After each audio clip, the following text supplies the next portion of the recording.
दिवसाची सुरुवात येशू बरोबर. नवीन करारामध्ये प्रभू येशू ख्रिस्ताने जेवढे दाखले सांगितले, त्यात मला उधळ्या पुत्राचा दाखला हा खूप आवडतो आणि त्याच्यावर बोलायला नेहमी मला आवडत असतं, की हा दाखला आपल्याला ही शिकवतो की कितीही आपण चुकलो, कितीही पाप केले, कितीही देवापासून दूर गेलो, पण मनापासून जर पश्चाताप केला, मनापासून जर देवाकडे आपण वळालो, तर देव क्षमा करतो. बघा, उधळ्या पुत्राने त्याच्या बापाकडे आपल्या मालमत्तेचा वाटा मागितला. आता हा वाटा मागितला तो काही सहज मागितला नसेल, प्रेमाने मागितला नसेल. तो कदाचित वडिलांबरोबर उद्धटपणे बोलला असेल, वाईट शब्दसुद्धा वापरले असतील. याचाच अर्थ देवाने दिलेली जी आज्ञा आहे, त्या पहिली त्यांनी ती आज्ञा मोडली, ती म्हणजे आपल्या आईबापांचा मान राख.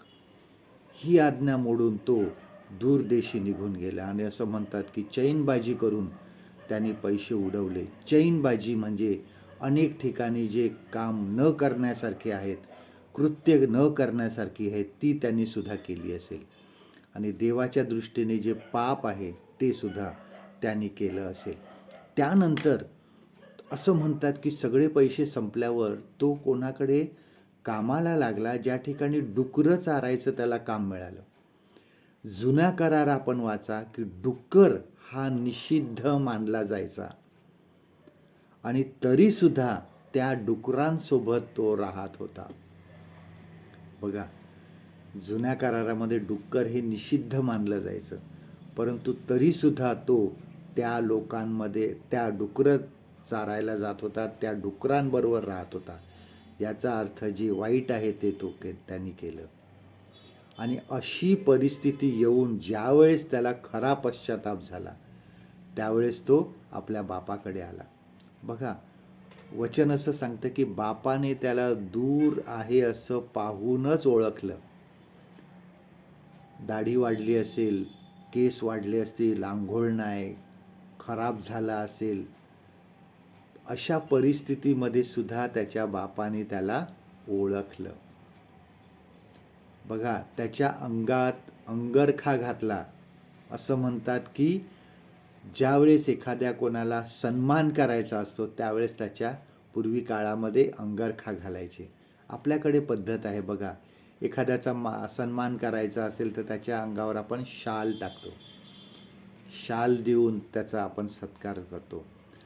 त्याचा त्यांनी सत्कार केला, त्याला जवळ घेतलं. त्यानंतर त्याच्या हातामध्ये अंगठी घातली. बघा, त्या काळामध्ये अंगठी घालणं म्हणजे अधिकार देणं. बघा, यौसेफाच्या बोटामध्ये सुद्धा फारो राजाने अंगठी घातली, त्याच्या शिक्का असलेली. याचा अर्थ त्याला पूर्ण मिसर देशाचा त्यांनी प्रधान बनवलं, सर्व अधिकार त्याला हातामध्ये दिले.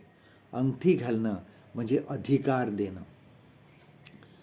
ह्या बापाने सुद्धा ह्या पुत्राला, उधळ्या पुत्राला बोटामध्ये अंगठी घातली. याचा अर्थ त्याला त्या घराचा अधिकार परत दिला. त्याचा जो अधिकार होता तो त्याला परत दिला. त्यानंतर वचन असं सांगतं की त्याच्या पायामध्ये जोडे घातले.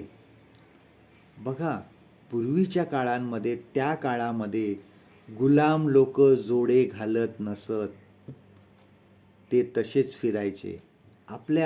आपल्याकडे सुद्धा बऱ्याच वर्षापूर्वी पद्धत आहे, जे मागासवर्गीय होते, जे नीच जातीचे, खालच्या जातीचे होते, ते कधी पायामध्ये चप्पल घालत नसत. काही ठिकाणी तर महिलांना सुद्धा पायामध्ये चप्पल घालण्याची परवानगी नाही. पायात जोडे घालणे म्हणजे त्याला गुलाम न समजणे. ह्या बापाने प्रथम त्याच्या पायात जोडे घातले. याचा अर्थ त्याला तो आता गुलाम म्हणून त्यांनी स्वीकारलं नाही, दास म्हणून स्वीकारलं नाही, तर त्याचा मुलगा म्हणूनच त्यांनी स्वीकारलं. बघा, आपल्या जीवनामध्ये सुद्धा ज्यावेळेस आम्ही पाप करतो, परंतु मनापासून पश्चाताप करतो आणि देवाकडे वळतो, त्यावेळेस देव आम्हाला स्वीकारतो. पण तो दास म्हणून नाही, गुलाम म्हणून नाही, तर त्याची मुलं म्हणूनच तो आम्हाला स्वीकारतो. तो आम्हाला त्यांच्या जवळ घेतो.